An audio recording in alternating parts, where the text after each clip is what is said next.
cake, and today I thought I would do another baking video. It is actually 9 o'clock, so the lighting I'm hoping is going to be okay, but you'll just have to bear with me because I've got the normal lights on in the kitchen and then my box light, what is it called? Studio light? I don't know. I've got a light there in front of me, but I'm not sure what the lighting is going to be like, so hopefully you can bear with me. Today I want to make a red velvet roulade.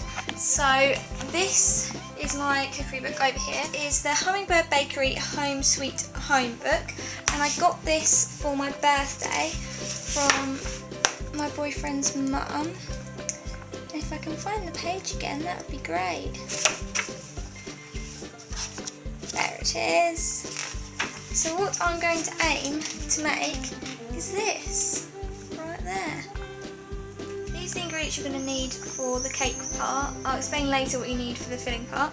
So you need 130 grams of plain flour, 2 tablespoons of cocoa powder, half a teaspoon of bicarbonate soda, a pinch of salt,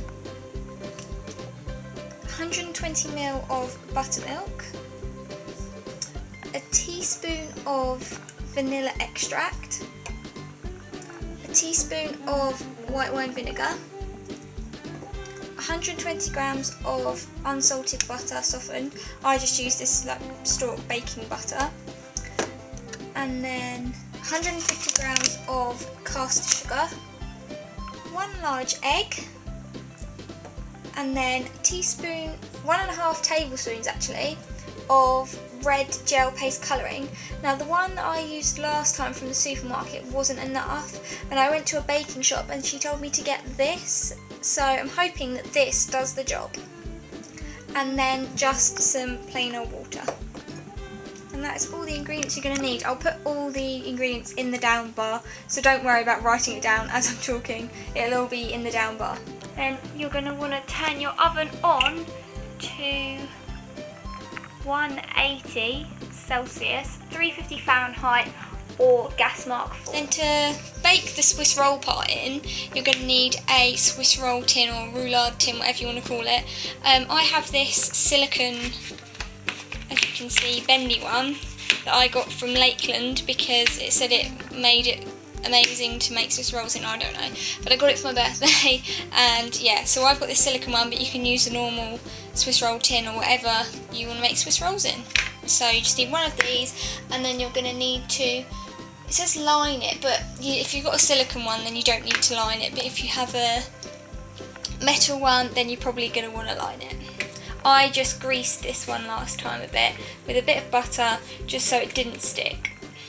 So now you've measured out your 130 grams of plain flour, sift that into a bowl. Next you want to get your cocoa powder and your 2 tablespoons. So I've got these metal measuring spoons from the supermarket. I find these really useful because they have sort of half a teaspoon, quarter teaspoon, which you're not really know with an actual teaspoon. So these are really useful. So 2 tablespoons, level tablespoons of cocoa powder, sift that in again. So sieve in your 2 tablespoons of cocoa powder with your flour. Then you need your half a teaspoon of bicarbonate soda in that same bowl. Finally you just want a pinch of salt. So just put that bowl to one side for now. Then you want a jug with your 120 ml of buttermilk, so or 4 fluid ounces. And then add your teaspoon of vanilla extract. Then add your teaspoon of white wine vinegar.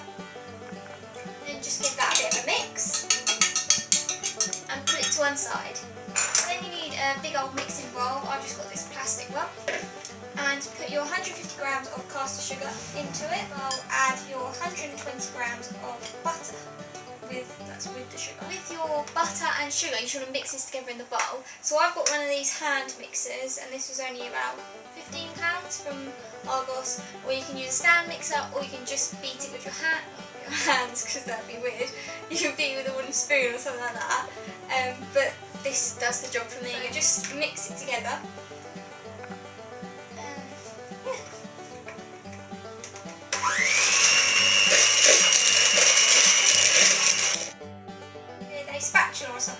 just scrape down the sides of the bowl so everything is in the mixture.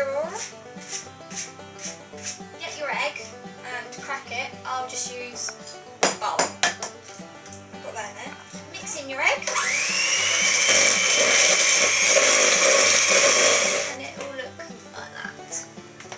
And then again, just scrape down the sides to check it is all included. Right, so you want to start adding your flour and cocoa powder mixture and then your buttermilk mixture. So start with a little bit of the flour and cocoa powder mixture. Just do a little bit of it. That'll do. And then mix that in. And then add a little bit of your buttermilk mixture. And mix that in. Just keep alternating like that.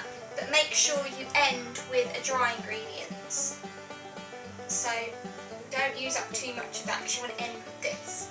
And just scrape down the sides of your bowl so make sure everything is getting mixed in properly. And then just remember, make sure finish with dry ingredients. The mixture should end up looking something like that. So this, as I showed in the ingredients, is concentrated gel red colouring. And basically it says in the book that you shouldn't use normal natural food colouring because it won't get the vibrant red colour or any other colour you want to try. So make sure that you get gel paste food colouring. So this one is Pro Gel Professional Food Colour and it's obviously red gel.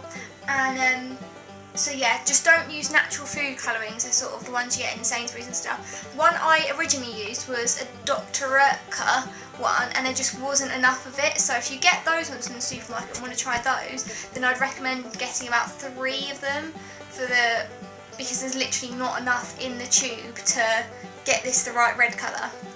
So I'm not sure if you can get this online. If I can find it online, then I'll link it in the description box. If not, then search online for just gel food colouring, or if you know somewhere you can get it, just get that.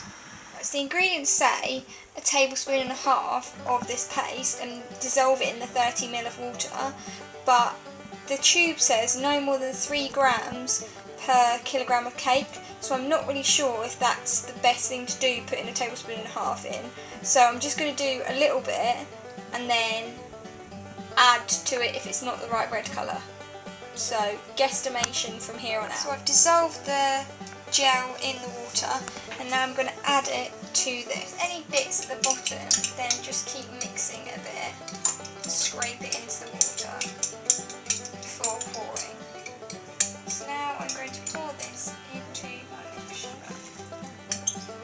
and mix it in, see what happens.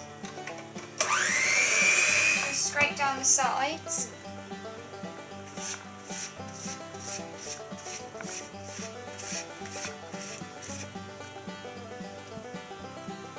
Mine has come out this sort of pinky reddy colour, so I think with this bit just use a bit of, don't put too much in, put a bit at a time in, and I don't know what colour this should be, so mine, as you can see, is this colour, so I'm going to go with this colour. I showed before, I've got this silicone baking tray and I've just put a bit of the butter on it just to grease it and prep it, and now I'm going to pour my mixture into the tray.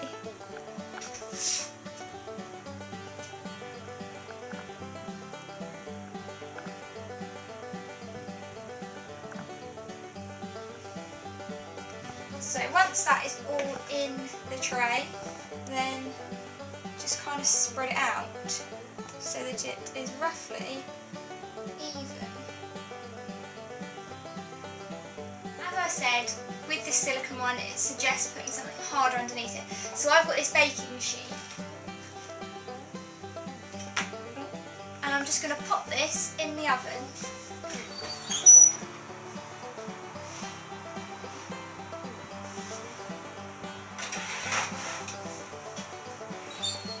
For 25 minutes, so I've just got this little timer. You can use a clock or if you've got a timer. So I've just got it out the oven and it looks like this. So basically the point of the silicone tray is that you can roll the Swiss roll whilst it's still in the tray.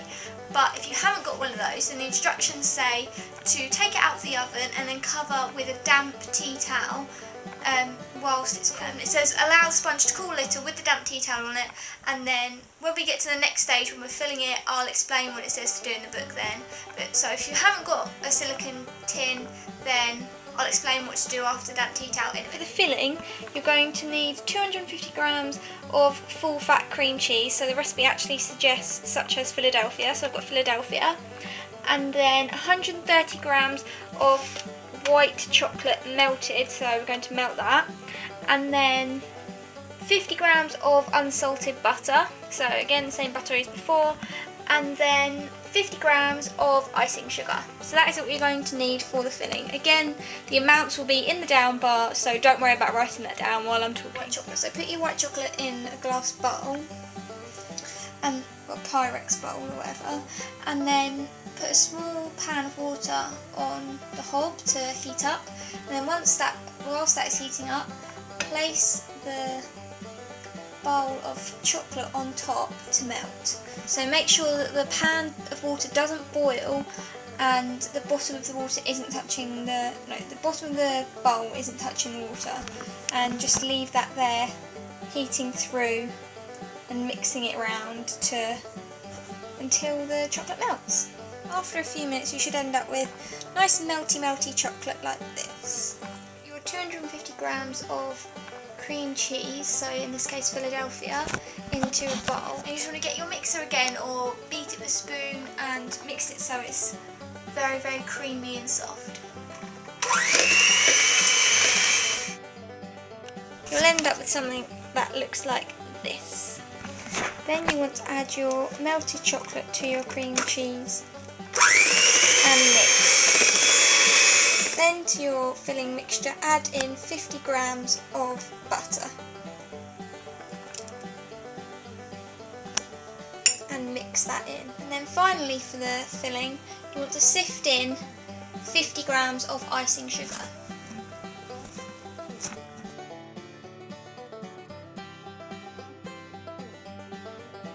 My icing sugar is all mixed in and my mixture looks like this.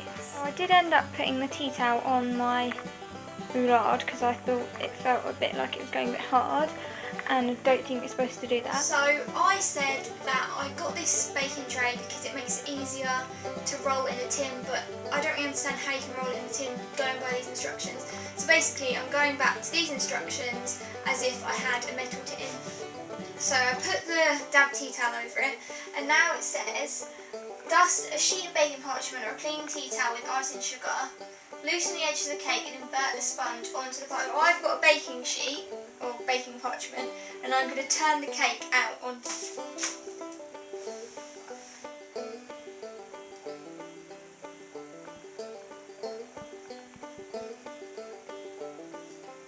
As you can see, some bits have stuck to the parchment, but we're going to ignore that, it's fine. And I'm just going to dust a little bit more icing sugar over this, just so it doesn't completely stick. And then put another piece of baking parchment over the top.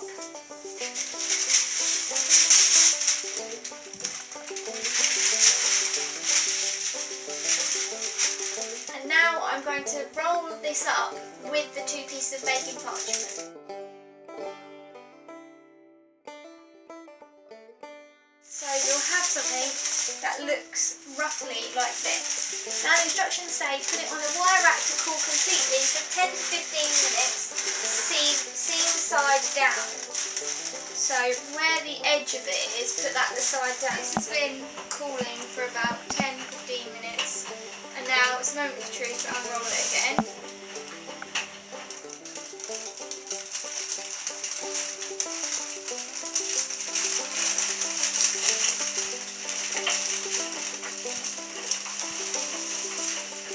Broken a bit, but get a spoon and a palette knife and put my icing in the cake.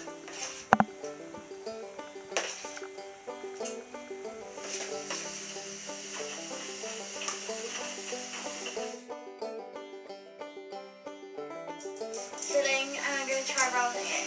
It might fall apart, so we're just going to see how this goes.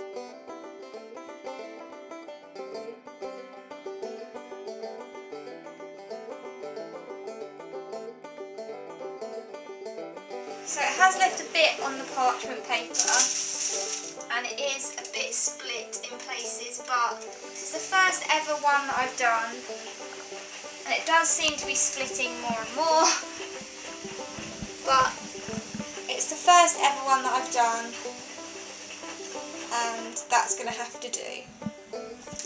So here is how they say it will come out in the book, and here is mine. So mine has split along the top, obviously. I don't really know why that's happened, but it's the first ever time I've ever made a Swiss roll, and I tried my best.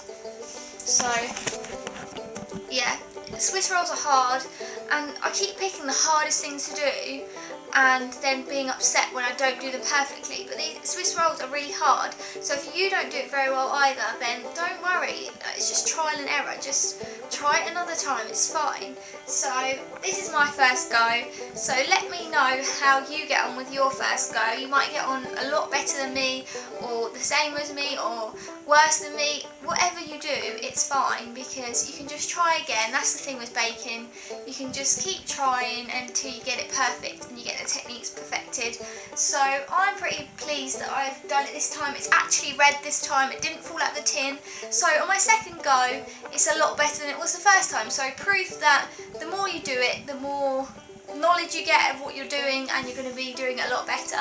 So I'm quite pleased with how it turned out, even though it's a bit messy, it's fine, and I've made a red velvet cake. And yeah, so hopefully this has inspired you to make this cake, or if you don't want to make a roulade because it seems too hard, then just make it into a regular cake. Just instead of putting it in a Swiss roll tin, just put it in a regular tin and then use the filling as sort of a frosting. You could do it like that, whatever way you want to do it, just do whatever you like really. I've just done this as a guideline or a bit of inspiration if you want to do some baking. So I'd like to say, okay, my arms, devastated arms, woo! So here is my second baking video, and if you like this then please give it a thumbs up, and if you're not already then please subscribe to my channel. I would absolutely love it, and I will see you in my next video. So if you want me to do more baking videos then let me know and I'll do that for you. So thanks for watching, bye!